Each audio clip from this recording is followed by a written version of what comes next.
National Weather Service in Nashville has issued a severe thunderstorm warning for western Dixon County in Middle Tennessee, southeastern Houston County in Middle Tennessee, Humphreys County in Middle Tennessee, until 4 p.m. Central Standard Time. At 2:57 p.m. Central Standard Time, a severe thunderstorm was located near New Jacksonville, or near Camden, moving northeast at 40 miles per hour. Hazard, 60 miles per hour wind gusts and nickel-size hail.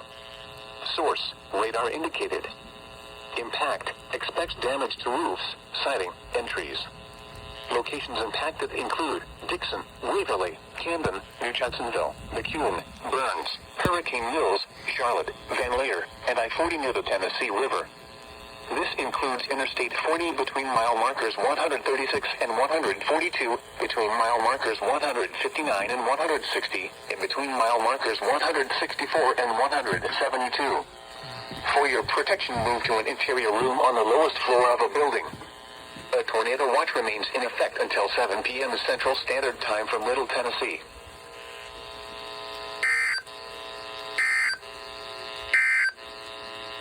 At 2:50